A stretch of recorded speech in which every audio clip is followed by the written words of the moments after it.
All right, the official Home Depot has released their poinsettia care video. Let's give it a listen and see how they do. It's helpful to keep in mind that you treat it like a succulent. Succulents don't need that much water.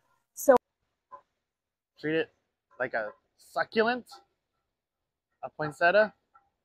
No. No.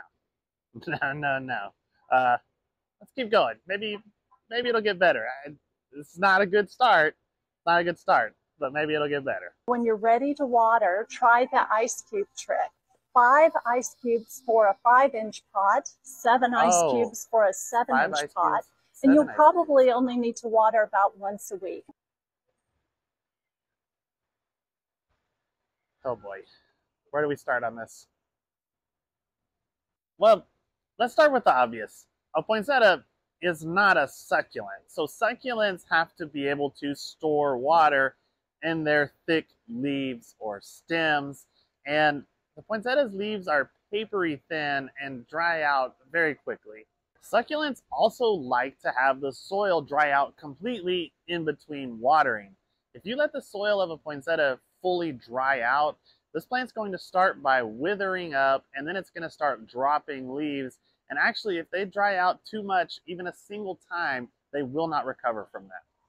So please, for the love of everything, do not treat it like a succulent.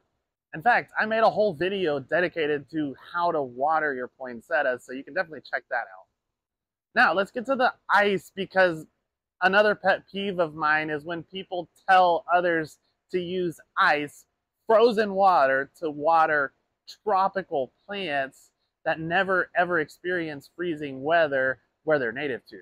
Now, this became popularized because ice is slow to melt, so if you put ice cubes on top of the soil, it's going to slowly release that water, keeping it from, running out the bottom holes of the pot inside your house. But these plants don't like cold at all, and so by exposing these plants to cold, you're probably going to damage them.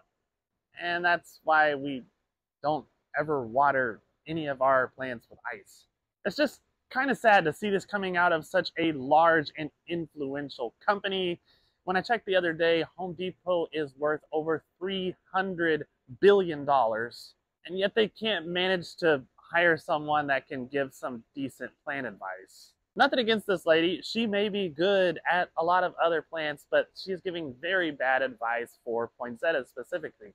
And maybe that's because Home Depot doesn't actually grow any poinsettias. They buy them from other growers that know better than watering their plants with ice. Maybe you should leave the plant care advice up to people that actually grow plants. Nice try, Home Depot.